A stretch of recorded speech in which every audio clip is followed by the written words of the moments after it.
తెలుగు శ్రోతలందరికీ నమస్కారం అండి. మన అలనాటి కథలు ఎవర్ గ్రీన్ స్టోరీస్ ఛానల్కి మీ అందరికీ స్వాగతం.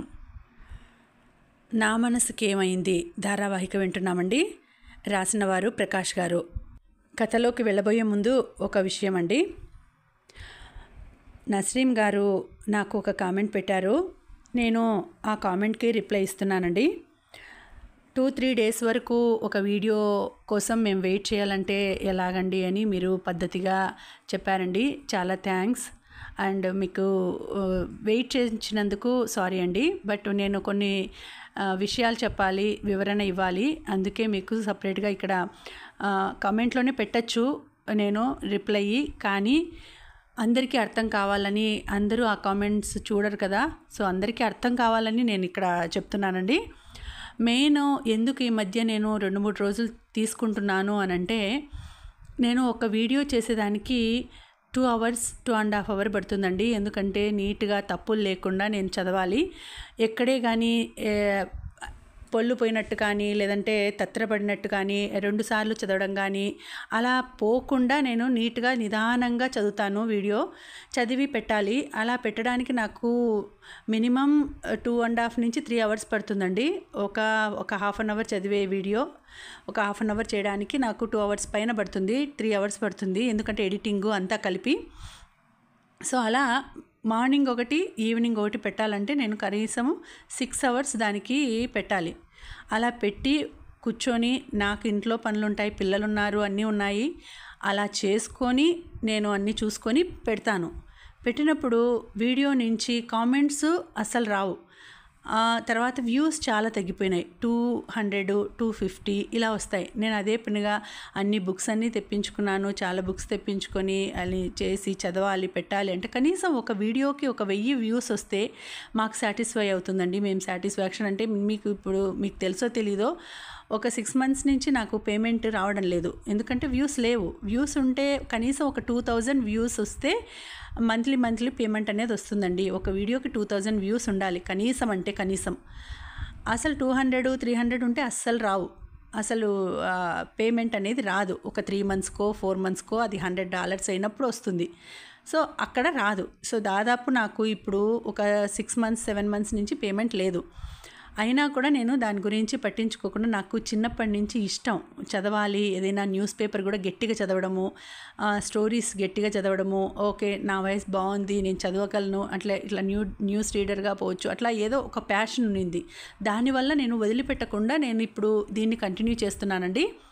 ఇంకొక విషయం ఏంటంటే, మొన్న నా ఛానల్కి ప్రాబ్లం వచ్చింది. దానికి అది ఛానల్ పోతుందేమో అని ఒక టెక్నికల్ ప్రాబ్లం వచ్చింది అనేసి నేను చాలాసేపు ఎక్స్ప్లెయిన్ చేసినాను. వీడియోని ఎక్స్ప్లెయిన్ చేసి చెప్తే దాంట్లో ఒక 3 మాత్రం రెస్పాండ్ అయినారు. లేదు మేడం, మీకు మంచిగానే జరుగుతుంది.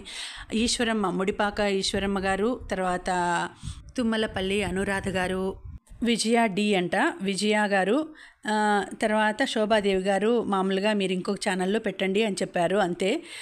విజయ గారు don't worry ma'am, all is well అని పెట్టారు. తర్వాత ముడిపాక ఈశ్వరమ్మ గారు, ఆ భగవంతుడు మీకు సమస్యను తీరుస్తాడు అని చాలా బాగా పెట్టినారు.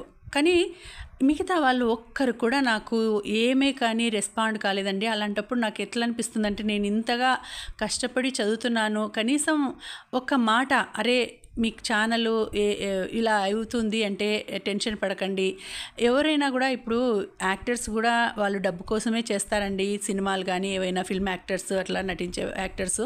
సో వాళ్ళను ఫ్యాన్స్, మేము వాళ్ళ ఫ్యాన్స్ అనేసి అంతగా డీప్గా వాళ్ళని ఇష్టపడతారు. వాళ్ళు వాళ్ళ డబ్బు కోసం డబ్బులు సంపాదించేదానికే చేస్తారు. అలాగే మేము చదువుతున్నాము, కనీసం ఒక్కరన్నా కూడా ఏం కాదు మీ ఛానల్కి, మీరు ధైర్యంగా ఉండండి అని ఒక్కరు కూడా నాకు పెట్టలేదండి. వాళ్ళు 3 తప్పితే ఇంకెవరు పెట్టలేదు. నాకు చాలా డిసప్పాయింట్ అయినాను నేను.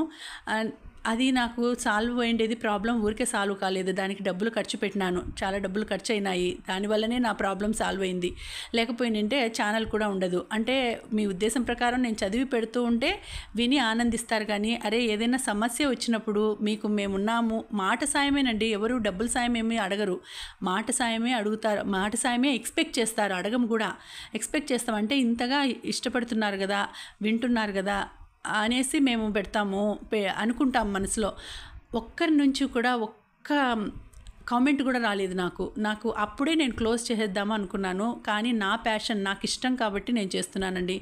నాకు వ్యూస్ పెరిగేంత వరకు ఇట్లనే నిదానంగానే పెడతానండి. ఎందుకంటే కనీసం వ్యూస్ మీరు నిజంగానే నా వీడియోస్ రావాలి అని అంటే మీరు షేర్ చేయండి, వీడియోస్ని లైక్ చేయండి, మీ ఫ్రెండ్స్కి రిలేటివ్స్కి షేర్ చేసి వ్యూస్ని పెంచండి ప్లీజ్. నేను ఎందుకంటే చెప్తున్నాను, మీరు అడిగారు కాబట్టి నేను చెప్తున్నానండి. ఈ విషయం నేను చెప్దాం ముందే అనుకున్నాను. మా ఇంట్లో మొదటి శ్రోత, మొదటి విమర్శ చేసేది మా వారేనండి. మా వారు వింటూ ఉంటారు. ఎందుకు నువ్వు అలా చెప్పినావు అని అంటారు. మొదటి క్వశ్చన్ అదే. నేను ఆ రోజు కూడా ఎక్స్ప్లెయిన్ చేసినప్పుడు అలా ఎందుకు పెట్టినావు నువ్వు, మనం ఏదో వాళ్ళని ఏదో హెల్ప్ అడిగినట్టు నువ్వు పెట్టినావు అని అన్నారు. కానీ నేను ఏదో మన సబ్స్క్రైబర్స్, మన వ్యూయర్స్, మన ఆడియన్స్ వింటారు, ఏదన్నా నాకు కొంచెం ధైర్యంగా చెప్తారు, ఏదైనా లేదు మీరు బాధపడకండి వస్తుంది, లేకపోతే ఏదైనా సలహాలు ఇస్తారు అనుకున్నాను. కానీ ఒక్కరి నుంచి కూడా రెస్పాన్స్ రాలేదండి, రెస్పాండ్ కాలేదు ఎవరు కూడా. అప్పుడే అనిపించింది ఇంకా నేను అంత ఇంట్రెస్ట్గా చదివి పెట్టాల్సిన అవసరం లేదు కదా. నాకు ఏమంటే నా ప్యాషన్ కోసం చేస్తాను. ఎందుకంటే నాకేం పేమెంట్ లేదు, డబ్బులు ఏం రాదు, నాదే ఖర్చు అవుతుంది అంతే. డబ్బులంతా నేను ఖర్చు పెడుతున్నాను అంతే, కానీ నాకు ఒక్క పైసా రావడం లేదండి. సో నాకు వ్యూస్ పెరిగి డబ్బులు మళ్ళీ ఒక అమౌంట్ అనేది వస్తే నాకు ఇంట్రెస్ట్ వచ్చి చదవగలుగుతాను. సో నాది డబ్బులు ఖర్చు అవుతూ నేను అనవసరం టైం వేస్ట్, డబ్బులు వేస్ట్, అన్నీ వేస్టే కదండి. అయినా కూడా నేను చదివి పెడుతున్నాను. అక్కడికి నేను 3 days 4 days ఏం తీసుకోవడం లేదండి. 1 day ఒకటి పెడితే 1 day ఒకటి పెడుతున్నాను. అందుకే నాకు ఒక రకమైన బాధ అనిపించిందండి. ఎందుకంటే నేను ఒక్కరోజు పెట్టకపోయినా వాళ్ళు వెయిట్ చేస్తుంటారు, నా శ్రోతలు వెయిట్ చేస్తుంటారు అనే దాంతో నేను పెడుతూ ఉండి, ఇప్పుడు నేను ఇంత పెట్టాను కదా, మా వారి నుంచి తప్పకుండా నాకు విమర్శ వస్తుంది, ఎందుకు అవన్నీ పెట్టినావు, నువ్వు చెప్పుకోవాల్సిన అవసరం లేదు అవన్నీ అని. కానీ నా మనసులో బాధని మీకు చెప్పుకోవాలని నేను పెట్టినానండి అంతే. సో వ్యూస్ పెరిగేంత వరకు ఇట్లనే నిదానంగానే పెడతానండి. ఎందుకంటే మిగతా ఛానల్స్ వాళ్ళంతా డిఫరెంట్గా పెడుతున్నారు, వాళ్ళకు వ్యూస్ పెరిగినాయి. మొట్టమొదట పెట్టిండే ఛానల్స్ కన్నిటికీ తక్కువ వ్యూస్ వస్తున్నాయి. ఇప్పుడు ఏదేదో కొత్తవి ఎక్కడెక్కడి నుంచో తెచ్చి అనవసరం ఏవేవో పెడుతుంటారు కంటెంట్ అంతా. అలాంటి వాటికి మంచి వ్యూస్ వస్తాయి వాళ్ళకి. జెన్యూన్గా పెట్టే వాళ్ళకి రావండి, అదేమో నిజమే. ఎప్పటికైనా అంతే, మంచిగా ఉండే వాళ్ళకి తక్కువ ఉంటుంది. ఎప్పుడైనా మంచిగా జెన్యూన్గా చేసే వాళ్ళకి ఎప్పటికైనా నిరాశే మిగులుతుంది అంతే. సో ఇంతకంటే నేనేం చెప్పలేను. ఇది చెప్పాలి అనుకున్నాను, నాకు మనసుకు చాలా బాధ అయింది, అందుకే నేను చెప్తున్నానండి. సో వ్యూస్ పెరిగి కనీసం 1000 వ్యూస్ అన్నా అయితే నేను రెగ్యులర్గా పెడతానండి. రోజుకు 2 వీడియోలు పెడతాను. కనీసం 1000 వ్యూస్ అన్నా లేకపోతే నేను ఇంకా ఛానల్ నడిపేది కూడా కష్టం. కానీ నేను పెడతాను, ఎందుకంటే నాకు ఇష్టం, నాకు ప్యాషన్ అది, నాకు ఇష్టం. నాకు చదవాలి, కథలు చదివి పెట్టాలి, నేనైనా వినొచ్చులే. రేపొద్దునే నేను ఒక ఓల్డ్ అయిపోయిన తర్వాత నా పిల్లలు, నా మనవాళ్ళు వాళ్ళైనా వింటారు కదా. సో దానికోసమని పెడుతున్నానండి నేను. సో ఇది చెప్దామనుకున్నాను. సో ఇక ఆలస్యం చేయకుండా మనం కథలోకి వెళ్ళిపోదామండి. వీడియో చూసిన వెంటనే లైక్ చేసి, షేర్ చేసి, తప్పకుండా సబ్స్క్రైబ్ చేసుకోండి మన ఛానల్ని. బెల్ ఐకాన్ యాక్టివేట్ చేసుకోండి. ఎవడ్రా నా కొడుకు, దారిన పోయే ప్రతి అడ్డమైన వాడికి నేను అమ్మలా కనిపిస్తున్నానా? మా స్థాయి ఏంటి, మీ స్థాయి ఏంటి? మేము తిన్న తర్వాత మిగిలే ఎంగిలి మెతుకుల విలువ చేయదు నీ బతుకు. మా ఇంట్లో బాత్రూమ్ చూసావా, అందులో సగం ఉంటుంది నీ ఇల్లు. మధుమతి మొహం చూసి నా కొడుకు నీకు ఉద్యోగం ఇచ్చాడు, అదే లేకపోతే ఈ పాటికి అడుక్కు తినేవాడివే. వాడి ముష్టితో బతుకుతున్నావు అని మర్చిపోకు. ఇంకొన్ని రోజుల్లో నా కోడలు మా దగ్గరకు రాబోతోంది. మాకు అదృష్టం, నీకు దరిద్రం ఒకేసారి వస్తాయి. ముందు ఇక్కడి నుంచి బయటకు పోరా అని నా వైపు అసహ్యంగా చూసింది. ఆవిడ మాటలకు కన్నీరు జారుతుంటే ఎలా బయటకు వచ్చానో కూడా తెలియదు. నేను ఇలా పుట్టడం నా తప్పు కాదే, మరీ అంత నీచమైన బ్రతుకా నాది? ఆవిడ చెప్పినట్టు నాది ఎంగిల్ బ్రతుకా? ఎవరో గొంతు పట్టుకొని నులుముతున్నట్టు అనిపించింది. ఊపిరి ఆడటం లేదు. నాకు ఈ బ్రతుకు వద్దు అనిపించింది. వెంటనే ఫోన్ బయటకు తీశాను. ఉద్యోగం మానేస్తున్నాను అని కంపెనీకి మెయిల్ చేసేశాను. నాకే ఎందుకు ఇలా అవుతుందో అర్థం కావడం లేదు. ఉన్నట్టుండి బ్రతకడమే బరువుగా అనిపిస్తోంది. సిద్ధు, ఎందుకిలా చేశావు? మధుమతి గారు కోపంగా అడిగారు. దేని గురించి అడుగుతున్నారు? నువ్వు ఉద్యోగం మానేయడం గురించి. ఎందుకని ఆ పని చేశావు? సిద్ధు, నీకు కాస్తైనా తెలివుందా? తన బుగ్గలు ఎర్రగా మారాయి. తన కళ్ళల్లో కోపం కంటే కూడా బాధే ఎక్కువగా కనిపిస్తోంది. తనకు ఈరోజు జరిగింది మొత్తం చెప్పలేను. ఒకవేళ చెప్తే దేనికోసం అయితే నా ప్రేమను కూడా వదులుకున్నానో దానికి అర్థమే లేకుండా పోతుంది. అందుకే ఆ నిజాన్ని నాలోనే దాచుకోవాలి అనుకున్నాను. నాకు ఉద్యోగం నచ్చలేదండి, అందుకే మానేశాను అని అన్నాను. ఏంటి సిద్ధు అలా మాట్లాడుతున్నావు? నువ్వు ఎన్ని రోజులు బాధ్యత తెలుసుకున్నావు అనుకున్నాను, కానీ ఇంకా అలాగే ఉన్నావని ఇప్పుడిప్పుడే అర్థమవుతోంది. మనకు తినడానికి కూడా లేని సమయంలో అర్జున్ కృష్ణ గారు ఇచ్చిన ఉద్యోగం వల్లే మన జీవితాలు మారిపోయాయి అని మర్చిపోయావా? ఆయనే లేకపోతే మనం ఎలా ఉండేవాళ్ళమో ఒకసారి ఆలోచించు. ఆయన లేకపోతే మన జీవితం ఎలా ఉండేదో తెలీదు, కానీ మన ప్రేమ పుస్తకంలోని పేజీలు మాత్రం ఖచ్చితంగా ఇలా ఉండేవి మాత్రం కాదు అని మనసులోనే అనుకున్నాను. చెప్పు సిద్ధు, అయినా ఇలా ఉద్యోగం మానేసే ముందు ఒక్కసారైనా నాతో చెప్పాలని, నా ఆలోచన ఏంటి అని అడగాలని అనిపించలేదా? ప్రతిదీ మీకు చెప్పి చేయాలా? నాకంటూ సొంత ఆలోచనలు ఇష్టాలు ఉండకూడదా? బయటకు అలా అన్నాను, కానీ ఆ మాట పలకడానికి నా గుండెను రాయి చేసుకున్నాను. ఆ మాట వినగానే మధుమతి గారి కళ్ళల్లో నీళ్లు తిరిగాయి. ఏంటి సిద్ధు అలా అన్నావు? నేను నీకు మరీ అంత కానిదాన్ని అయిపోయానా? నువ్వు నేను ఒకటి కాదా? ఇన్ని రోజులు మన శరీరాలు వేరు కానీ ఇష్టాలు ఒకటే అనుకున్నాను. నీ నా అనే అక్షరాలను మరిచి మనం అనే పదం ఒకటే ఉందని నమ్మాను, కానీ నా ఆలోచన తప్పని నిరూపించావు. నీ మాటలు నా మీద ఇష్టం లేదు అంటున్నాయి, కానీ నీ కళ్ళు మాత్రం నన్ను చచ్చేంతగా ప్రేమిస్తున్నాయి అని చెప్తున్నాయి. వేటిని నమ్మాలో తెలియడం లేదు. నా చెంతే ఉన్నావు, కానీ పరాయి దానిలాగా దూరం పెడతావు. ఎదురు పడితే ఎటో చూస్తావు. నాతో మాటలు కూడా మానేశావు. నీ పక్కనే నుంచున్నా సరే కొన్ని వేల కిలోమీటర్ల దూరంలో ఉన్నట్టు అనిపిస్తుంది సిద్ధు. నీ శరీరంలోకి వెళ్ళగలిగాను, కానీ నీ మనసులోకి వెళ్ళలేకపోయాను అని అర్థమైంది. అయినా చెప్పావు కదా, నీ ఉద్యోగం నీ ఇష్టం సిద్ధు, కాదనడానికి నాకేం హక్కు ఉంది అంటూ ఏడుస్తూ లోపలికి వెళ్ళి తలుపు వేసుకుంది. నా గుండె ఎవరో పిండినట్టు అనిపించింది. తన ప్రేమని కాదని నేను బాధపడుతూ తనని మరింతగా బాధ పెడుతున్నాను. ఏం చేయను? తనకు నా మీద ఇష్టం పోవాలంటే ఈ మాత్రం కఠినంగా ఉండాలేమో. కానీ అలా ఉండడానికి నన్ను నేను కొన్ని వేల సార్లు చంపుకుంటున్నాను. ఈ లోకంలో నాకంటే పెద్ద శిక్ష ఎవరికీ ఉండదేమో.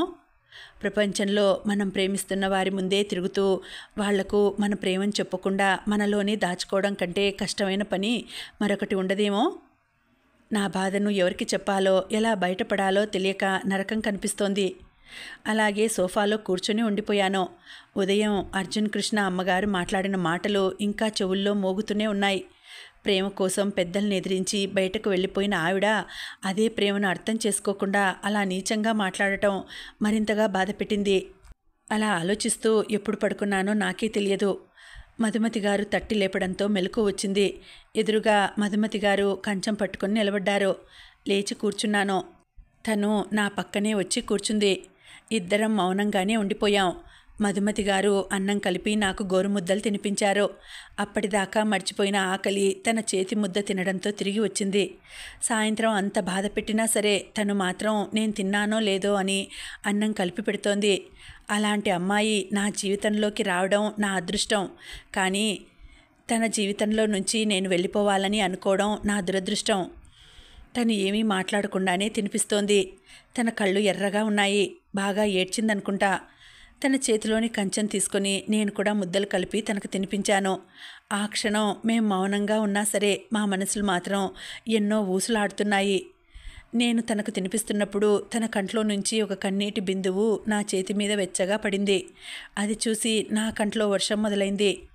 ఇంతలో సిద్ధు సిద్ధు అని పీతాంబరం అరుస్తూ పైకి వస్తుండడంతో ఉబికి వస్తున్న మా ఇద్దరి కళ్ళని తుడుచుకొని లోపల బాధను లోపలే దాస్తూ బయటకు నవ్వు రంగు పులుముకుంటూ ఏమైంది అంకుల్ అని అడిగాము. ఈ కరివేపాకుగాడు ఏం చేశాడో తెలుసా అన్నాడు. ఏం చేశాడు అంకుల్ అని ఆశ్చర్యంగా అడిగాం. మన పక్కింటి సుబ్బారావు ఇంట్లో కుక్కపిల్ల ఉంది కదా, సుబ్బారావు ఇంట్లో లేనప్పుడు వాడి కంప్యూటర్ ఓపెన్లో ఉంటే ఆ కుక్కపిల్ల తన కాళ్లతో కీబోర్డ్ మీద నొక్కుతూ వీడి కోసం ఒక ప్రేమలేఖ రాసింది. పైగా నేనుండగానే మన కరివేపాకుగాడికి ఇచ్చింది. ఇదిగో నువ్వే ఒకసారి ఈ లెటర్ చదువు అని ఒక పేపర్ నా చేతిలో పెట్టాడు. నేను మధుమతి గారు దాన్ని తీసి చదవడం మొదలుపెట్టాం. డియర్ కక్కు, ఆ రోజు అమావాస్య ఆదివారం మధ్యాహ్నం 12 గంటలు. మా owner Uppal Balu dance video చూస్తుంటే పక్కనే కూర్చొని నవ్వుకుంటున్నాను. సరిగ్గా అప్పుడే తార్ రోడ్డు మీద డబ్బా రేకుతో గోకినట్టు అందమైన గొంతుతో భౌ భౌ అని వినిపించింది. ఎవరా అని తింటున్న కుక్క బిస్కెట్ని పక్కన పెట్టి మరీ 4 కాళ్లతో పరుగున బయటకొచ్చాను. చూస్తే పక్కింటి పీతు ఇంటి గేట్ దగ్గర నువ్వు. నిన్ను చూడగానే అప్పటిదాకా ఊగిన నా తోక కాసేపు ఆగింది అంటే నమ్ము. తెల్లని గోడ మీద పిడకలాంటి నీ కళ్ళు, మురికి కాలువలో మటన్ ముక్కలాంటి నీ చెవులు, టెంకాయ పీచులాంటి నీ బొచ్చు. అవి చూడగానే నా గుండెల్లో భౌభౌలు మోగించాయి. ఒక్కసారిగా ప్రపంచమంతా కుక్క బిస్కెట్లతో వర్షం కురిసినట్టు అనిపించింది. నువ్వు ఎదురింటి వెంకట్రావు మోటార్ సైకిల్ మీద వెనుక కాలెత్తి సుస్సు పోస్తావు చూడు, మన వీధిలో అంత స్టైల్గా ఎవరూ పోయరు తెలుసా. అందుకే నా మనసులోని మాటను భౌభౌ భాషలో చెప్పేస్తున్నా. భౌ ఐ భౌలా భౌవు భౌయు. నువ్వు సరే అంటే ఇద్దరం ఒకరి తల మీద ఒకరు రాత్రి మిగిలిపోయిన చద్దన్నం పెట్టుకొని, ఇద్దరి తోకలు ముడివేసుకుని, ఇంటి పక్కనున్న కరివేపాకు చెట్టు చుట్టూ 7 అడుగులు వేసి, మా ఓనర్ కొత్తగా కొన్న కుక్క చైన్ నా మెడలో వేసేయి. నీ సమాధానం కోసం కళ్ళల్లో భూచక్రాలు పెట్టుకుని ఎదురుచూస్తున్నాను. ఇట్లు పలావు పరమేశ్వరి, హైకోర్టు జడ్జి, 2వ బామ్మర్ది, 3వ మేనకోడలు ఇంట్లో కుక్కపిల్ల. అది చదవగానే అప్పటిదాకా కన్నీళ్లతో నిండిన మా కళ్ళు ఆనందంతో నిండిపోయాయి. మధుమతి గారు పొట్ట పట్టుకొని నవ్వుతున్నారు. తను నవ్వడం చూసి నా మనసు కూడా ప్రశాంతంగా అనిపించింది. ఒక్కసారి కరివేపాకు వైపు చూశాం. అదేదో ఆస్కార్ అవార్డు సాధించినట్టు సిగ్గుపడుతూ తోక ఊపుతున్నాడు. అది చూసి మరింతగా నవ్వొచ్చింది. ఒరే కక్కు, సిగ్గుపడుతున్నావంటే పలావు పరమేశ్వరి ప్రేమకి ఓకే అంటున్నావా? అంటే పీతూ, నన్ను తనను కలిపేసి జీవితాంతం నన్ను కుక్కలాగే ఉంచేద్దామనా నీ ప్లాను? ఉండిపోరా, మీ ఇద్దరి జంట బాగుంటుంది. ఎంచక్క ఒకటే మటన్ ముక్క కొరుకొచ్చు. మన ఇంటికి కూడా కాపలాగా ఉంటారు. పీతో, ఈరోజు నీ పిక్క కొరికి నిన్ను కొరియాకు కొరియర్ చేస్తా చూడు అని కరివేపాకు పీతు వెనకపడ్డాడు. పీతాంబరం వాడికి దొరకకుండా పరిగెత్తాడు. అది చూసి మధుమతి గారు పడి పడి నవ్వారు. కాసేపు అందరం నవ్వుతూ సరదాగా గడిపేశాం. తర్వాత పీతు కరివేపాకు కిందకు వెళ్తుంటే వాళ్లతో మాట్లాడుతూ నేను కూడా బయటకొచ్చాను. మధుమతి గారు ఇంట్లోనే ఏదో పని చేస్తూ ఉండిపోయారు. బయటకొచ్చాక ఎందుకు అంకుల్ ఇలా చేశారు అని అడిగాను. ఏం చేశాను సిద్ధు? ఆ లెటర్ రాసింది మీరే అని తెలుసు. కుక్క టైప్ చేసింది అంటే ఎలా నమ్ముతాను? కుక్కకు ఎక్కడైనా తెలుగు రాయడం వస్తుందా? ఎందుకు అలా రాశారు చెప్పండి అని అన్నాను. పీతాంబరం కాసేపు తటపటాయించి, మీకోసమే సిద్ధు, మీరిద్దరూ బాధపడుతుంటే నాకు ముద్ద కూడా దిగడం లేదు. నాకంటూ ఈ లోకంలో ఉన్నది మీరిద్దరే సిద్ధు. నువ్వు మధు నాకు 2 కళ్ళు లాంటివారు. మీరిద్దరూ కన్నీరు కారుస్తుంటే ఈ ముసలి గుండె తట్టుకోలేకపోతుంది. అందుకే మీ ఇద్దరినీ కాసేపు నవ్విద్దామని కరివేపాకుతో కలిసి ఈ పని చేశాను. మమ్మల్ని నవ్వించడం కోసం మేము బాగుండాలని ప్రతి క్షణం పాటుపడుతున్న పీతాంబరం అంకుల్ని చూస్తుంటే నా మనసు ఆనందంతో నిండిపోయింది. ఏమిచ్చి ఆయన రుణం తీర్చుకోగలను? అర్జున్ కృష్ణ గారి దగ్గర కొన్ని 100 కోట్ల డబ్బులు, కేజీల కొద్దీ బంగారం, 100 కార్లు ఉండొచ్చు. కానీ నా దగ్గర పీతాంబరం లాంటి నిజమైన ఆత్మీయుడు ఉన్నాడు. ఆయన ప్రేమ ముందు ఆ సంపద మొత్తం కలిపినా నిలబడేనా? పీతాంబరం అంకుల్కి ఏం చెప్పాలో తెలియక గట్టిగా కౌగిలించుకున్నాను. ఇద్దరం కాసేపు అలాగే ఉండిపోయాం. తెలియకుండానే నా చెంప నుంచి కన్నీరు జారింది. తర్వాత నేను ఉద్యోగం మానేయడం, అర్జున్ కృష్ణ అమ్మగారు నాతో మాట్లాడటం గురించి చెప్పాను. అది విని అంకుల్ కూడా బాధపడ్డారు. బాధపడకు సిద్ధు, దేవుడు మనిషిని సృష్టిస్తే మనిషి కరెన్సీని సృష్టించాడు. ఆ తర్వాత మనుషులు చాలా శక్తివంతులం అనుకుంటున్నారు. ఎందుకంటే దేవుడు పుట్టించిన మనిషిని తాను కనిపెట్టిన డబ్బుతో కొనగలను అని. కానీ వాళ్ళు మర్చిపోతున్న విషయం ఏంటంటే డబ్బుతో మనిషిని కొనగలమేమో కానీ వారి ప్రేమను పొందగలమా? ఇది అర్థం చేసుకునే సమయానికి జీవితం ముగిసిపోతుంది. అంకుల్ చెప్పింది నిజమే అనిపించింది. ఇద్దరం కాసేపు మాట్లాడుకున్నాం. తర్వాత పొద్దుపోవడంతో అంకుల్ వెళ్ళిపోయారు. నేను మెల్లగా ఇంట్లోకి వచ్చాను. లోపలికి వచ్చాక హాల్లోనే మధుమతి గారు చేతులు కట్టుకొని నుంచున్నారు. తన కళ్ళు కోపంతో ఎర్రగా ఉన్నాయి. చూస్తుంటే నా మీద పీకల దాకా కోపం కనిపిస్తోంది. ఇప్పుడెందుకు ఆవిడ అంత కోపంగా ఉన్నారో అర్థం కాలేదు. ఏమైందండి అని భయంగా అడిగాను. ఏమీ మాట్లాడకుండా ఫోన్ తీసి నాకిచ్చారు. అందులో ఏముందా అని ఓపెన్ చేస్తే అర్జున్ కృష్ణ గారి నుంచి ఒక మెసేజ్ ఉంది. మధు, నీ మీద ప్రేమను దాచుకోలేక ఎప్పుడూ నీకు చెప్పేశాను. నా మీద కూడా నీకు ప్రేమ ఉందని అర్థమవుతుంది. ఆ 3 ముక్కలు ఎప్పుడు చెప్తావా అని ఎదురు చూస్తున్నాను. కాస్త త్వరగా చెప్పొచ్చు కదా. మధుమతి గారి వంక చూశాను. ఏంటి సిద్ధు ఇది? ఆయన నన్ను ప్రేమించడం ఏంటి? నువ్వు నా శరీరంలో ఉన్నప్పుడు నన్ను ప్రేమిస్తున్నట్టు ఆయన నీతో చెప్పాడా? ఇదంతా నీకు ముందే తెలుసా? మధుమతి గారికి నిజం తెలిసిపోయింది. ఏం చెప్పాలో ఎలా చెప్పాలో అర్థం కాలేదు. తన కళ్ళల్లోకి చూడలేక తల వంచుకొని అవును అన్నాను. నా మాట పూర్తి కాకముందే నా చెంప మీద చెల్లుమంది. ఇన్ని రోజులు నువ్వు నన్ను ప్రేమిస్తున్నావు అనుకున్నాను సిద్ధు, కానీ వాడుకున్నావు అని ఇప్పుడిప్పుడే అర్థమవుతోంది. తను కోపంలో అన్న ఆ మాట నా మనసును మరింతగా మెలిపెట్టింది. ఇందుకోసమే బ్రతుకున్నానా అని అనిపించింది. ఇంకా ఈ గుండె ఎన్ని తట్టుకోవాలో అర్థం కాక మౌనంగా నాలో నేనే రోధించాను. ఇన్ని రోజులు మధుమతి గారికి చెప్పకుండా గుండెల్లోనే దాచుకున్న నిజం ఈరోజు తనకు తెలిసిపోయింది. అదే అర్జున్ కృష్ణ గారు తనని ప్రేమించడం. అది తెలిసిన తర్వాత మధుమతి గారు అన్న ఆ మాటలు నన్ను నిలువునా దహించి వేశాయి. సిద్ధు, ఇన్ని రోజులు నువ్వు నన్ను ప్రేమించావు అనుకున్నాను, కానీ వాడుకున్నావు అని అనుకోలేదు. నీ మీద చాలా కోపం వస్తోంది అని. ఆ మాట వినగానే నా కళ్ళలో నుంచి కన్నీళ్లు ఉబ్బికి వచ్చాయి. తను సంతోషంగా ఉండటం కోసం నా ప్రేమని, నా మనసుని, నా సర్వాన్ని త్యాగం చేశాను. కానీ తను నన్ను అర్థం చేసుకుంది ఇంతేనా అని అనిపించింది. మీరు నా ప్రాణం అండి, కలలో కూడా అలా అనకండి అని కళ్ళ నీళ్లతో అన్నాను. మరి ఆ అర్జున్ కృష్ణ నీకు ప్రపోజ్ చేయగానే ఎందుకు నాతో అప్పుడే చెప్పలేదు సిద్ధు? అప్పుడే చెప్తే మీరెక్కడ తన ప్రేమకు సరే అంటారో అని భయపడి చెప్పలేదు అనే నిజాన్ని తనకెలా చెప్పాలో అర్థం కాలేదు. అందుకే మౌనంగా తలదించుకున్నాను. నిన్నే అడిగేది సిద్ధు, ఎందుకని నాతో దాచావు? అది మీకు చెప్తే తను ప్రపోజ్ చేసేలా నేనే ఏదైనా చేశానేమో అని, నన్ను తిడతారేమో అని భయపడి ఆగిపోయాను అని నోటికి వచ్చిన ఏదో అబద్ధం చెప్పేశాను. అయ్యో సిద్ధు, నిజం చెప్తే నిన్నెందుకు తిడతానో? నా దగ్గర ఏదైనా దాస్తేనే కోపం వస్తుంది. సరే, జరిగిందేదో జరిగిపోయింది. ఇప్పుడే తన మీద నాకు ఎలాంటి ప్రేమ లేదని అర్జున్ కృష్ణ గారికి మెసేజ్ చేసేస్తాను అని ఫోన్ చేతిలోకి తీసుకున్నారు. తను ఆ మాట అనగానే నాలో ఆందోళన రేగింది. ఎందుకంటే మధుమతి అమ్మగారు కోరుకుంటున్నది తనకు అర్జున్ కృష్ణ గారితో పెళ్ళి. ఇప్పుడు మధుమతి గారు ఆయనకు నో అని చెప్పేస్తే నేను దేనికోసమైతే తన ప్రేమను వద్దు అన్నానో ఆ త్యాగానికి అర్థమే ఉండదు. అది కాక తన కుటుంబం ఇంకా ఎప్పటికీ కలవదు. మధుమతి గారి ప్రాణం కూడా ప్రమాదంలో పడచ్చు. అందుకే తనని ఆపేశాను. ఆగండి, మీరు అర్జున్ కృష్ణ గారిని పెళ్లి చేసుకోవాలి అని అన్నాను. నేను ఆ మాట అనగానే మధుమతి గారు షాక్ అయ్యారు. ఏమన్నావు సిద్ధు? నేను విన్నది నిజమేనా అని ఆశ్చర్యంగా అడిగారు. అవునండి, మీరు విన్నది నిజమే. అర్జున్ కృష్ణ గారు మంచివారు, చాలా మంచివారు. పైగా ధనవంతుడు, మీకు వరుసైన వాడు కూడా. ఆయనతో పెళ్లి జరిగితే మీ 2 కుటుంబాలు కలుసుకుంటాయి. మీ జీవితం కూడా బాగుంటుంది. మీరు కోల్పోయిన ఆనందాలు అన్నీ తిరిగి వస్తాయి. ఆరాధ్యను కూడా బాగా చూసుకుంటారు. మీరు సంతోషంగా ఉంటారు. సిద్ధు, నువ్వేనా ఇలా మాట్లాడుతోంది? అసలు ఆనందానికి డబ్బుకు సంబంధం ఉందా సిద్ధు? ఒక అమ్మాయి డబ్బున్న వాడిని పెళ్లి చేసుకుంటే సంతోషంగా ఉండదు. తన మనసును అర్థం చేసుకునేవాడిని మనువాడితేనే జీవితాంతం ఆనందంగా ఉండగలదు. అలాంటివాడు దొరకనప్పుడు ఎన్ని ఉంటే ఏం లాభం చెప్పు? అలా నా మనసు అర్థం చేసుకోగలడు అని నేను నమ్మింది నిన్ను మాత్రమే. ఈ జన్మకు నా ప్రేమ నీకే సొంతం సిద్ధు.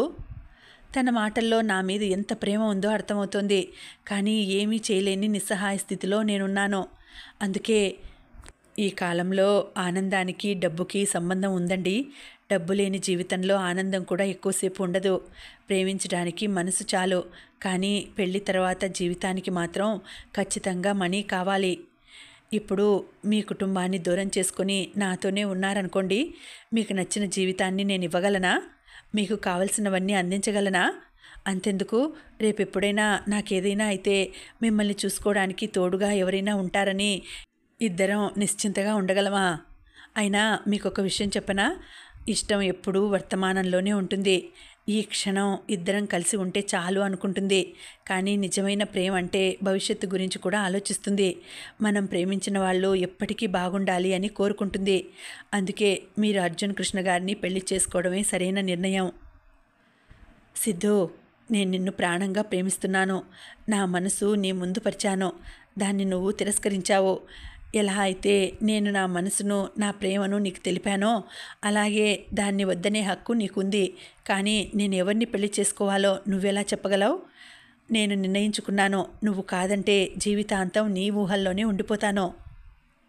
మీరు నిజంగా నన్ను ప్రేమించి ఉంటే, ఆ ప్రేమలో నిజాయితీ ఉంటే, అలాగే నా మాట మీద మీకు ఏమాత్రం గౌరవం ఉన్నా నేను చెప్పిన దానికి కాదు అనకుండా అర్జున్ కృష్ణ గారిని పెళ్లి చేసుకోండి. అప్పటిదాకా కోపంగా ఉన్న మధుమతి గారి కళ్ళు ఉన్నట్టుండి కన్నీటి చెమ్మని నింపుకున్నాయి. తనని అలా చూస్తుంటే నా గుండె ముక్కలైంది. కానీ బయటకు చెప్పుకోలేను. నాలో నేనే చెప్పలేని వేదన మోస్తున్నాను. మధుమతి గారు ఏడుస్తూ అలాగే ఉండిపోయారు. కాసేపటి తర్వాత, ఇదే నీ చివరి నిర్ణయమా సిద్ధు? కళ్ళ నీళ్లతో అడిగారు. ఉబికి వస్తున్న కన్నీటిని ఆపుకుంటూ అవును అని తల ఊపాను. నువ్వు చెప్పినట్టు అర్జున్ కృష్ణ గారిని పెళ్లి చేసుకోవాలి అంటే నువ్వు కూడా నాకు ఒక మాట ఇవ్వాలి సిద్ధు. ఏంటండి అని వింతగా చూశాను. మనం దరఖాస్తు చేసుకున్న విడాకులు ఈ నెల 26న వస్తాయి. అంతకొక్క రోజు ముందు మీ చెల్లి పెళ్ళి. అప్పటిదాకా మనం నిజమైన భార్యాభర్తల్లాగా ఉండాలి. నన్ను నువ్వు నీ భార్యలాగానే చూసుకోవాలి. 25న శ్వేత పెళ్లి చేసి 26న విడాకులిస్తాను. ఆ తర్వాత నువ్వు కోరుకున్నట్టుగానే అర్జున్ కృష్ణ గారిని పెళ్లి చేసుకుంటాను. నీకు నా షరతు సరే అంటే చెప్పు అని నా కళ్ళలోకి చూస్తూ అన్నారు. సరే అండి, మీరు చెప్పినట్టుగానే చేస్తాను అని అన్నాను. అయితే సరే సిద్ధు, ఈ ప్రపంచంలో ఎవరికీ ఇలాంటి అదృష్టం వచ్చి ఉండదు అనుకుంటా. తాళి కట్టకుండానే మనం భార్యాభర్తలం అయ్యాం. పెళ్లి జరగకుండానే విడాకులు తీసుకుంటున్నాం. సరే, రేపటి నుంచి మనం భార్యాభర్తల్లాగా ఉండబోతున్నాం. బీ రెడీ సిద్ధు అని చెప్పి మధుమతి గారు తన గదిలోకి వెళ్ళిపోయారు. ఏంటి ఈవిడ ఇలా అన్నారు? కొంపదీసి నన్ను కిడ్నాప్ చేస్తారా?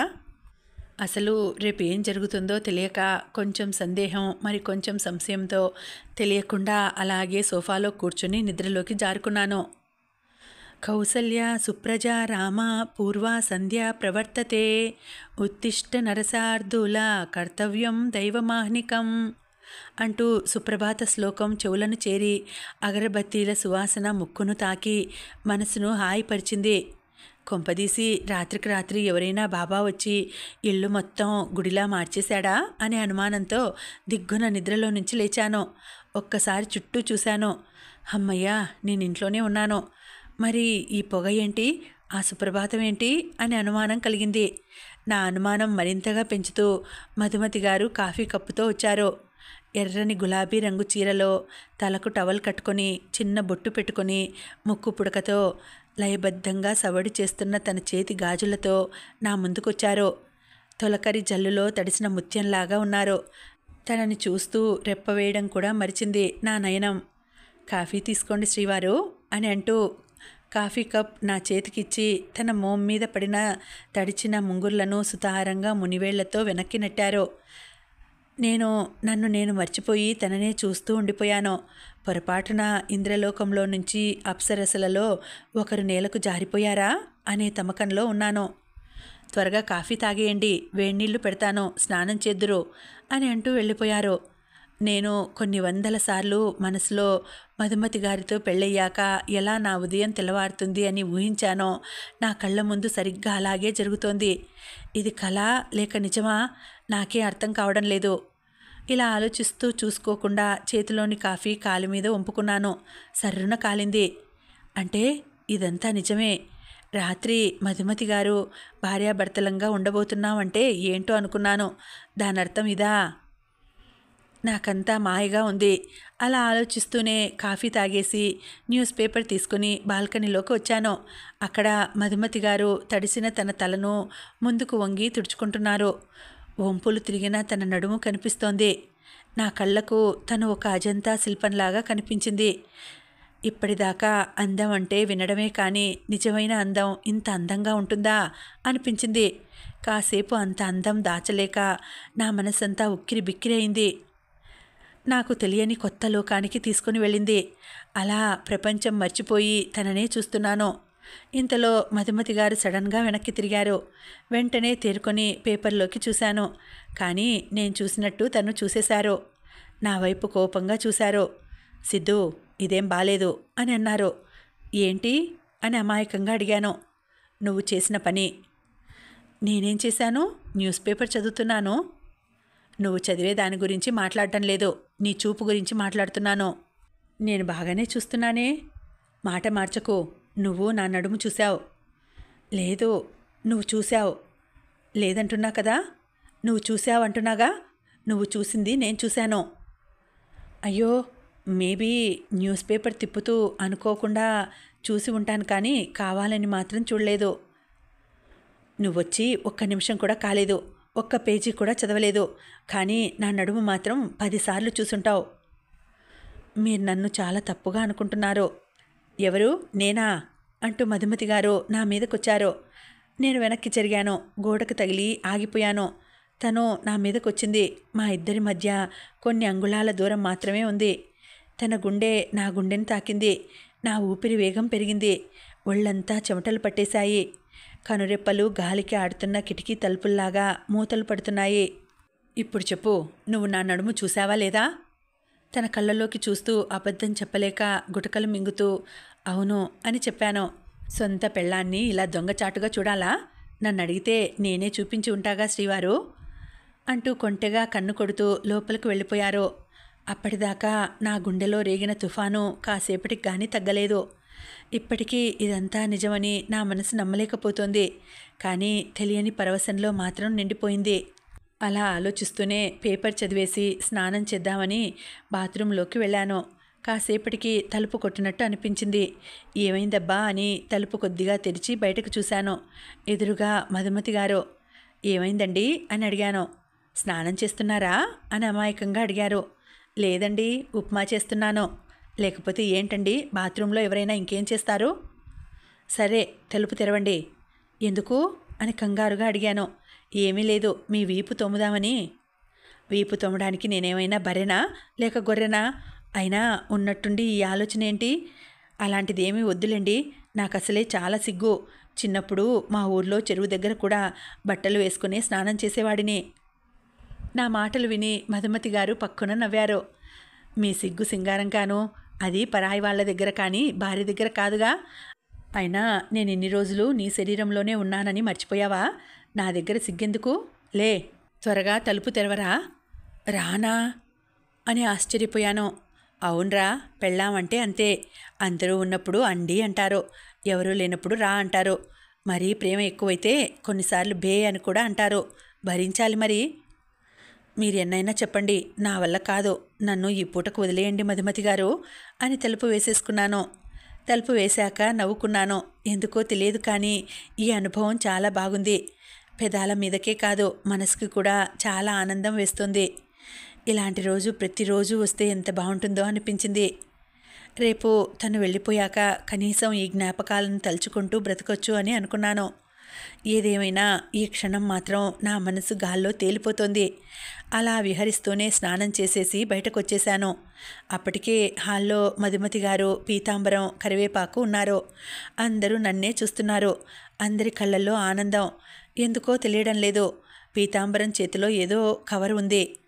ఆయన నా దగ్గరకు వచ్చి, కంగ్రాచ్యులేషన్స్ సిద్ధు, నీకు ఏసీఎస్ కంపెనీలో ఉద్యోగం వచ్చింది అని అన్నారు.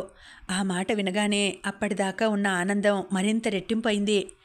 అర్జున్ కృష్ణ గారి కంపెనీలో ఉద్యోగం మానేసి బయటకు వచ్చాక ఏసీఎస్ కంపెనీలో ఇంటర్వ్యూ ఉంటే అటెండ్ అయ్యాను. వాళ్ళు అడిగిన ప్రశ్నలకి అన్ని ప్రశ్నలకి సమాధానం చెప్పాను. నా అనుభవం కూడా కలిసొచ్చింది. కానీ ఉద్యోగం ఇంత త్వరగా వస్తుంది అని మాత్రం అస్సలు ఊహించలేదు. పీతాంబరం చేతిలోని కవర్ తీసి చూశాను. ఇంతకు ముందు కంటే జీతం కూడా 5,000 ఎక్కువ. నెలకు మొత్తం 30,000 ఇప్పుడు. కరివేపాకు కూడా వచ్చి కంగ్రాట్స్ చెప్పాడు. తర్వాత మధుమతి గారు నా దగ్గరకు వచ్చారు. తన కళ్ళల్లో తనకే మంచి ఉద్యోగం వచ్చిందా అన్నంత ఆనందం కనిపించింది.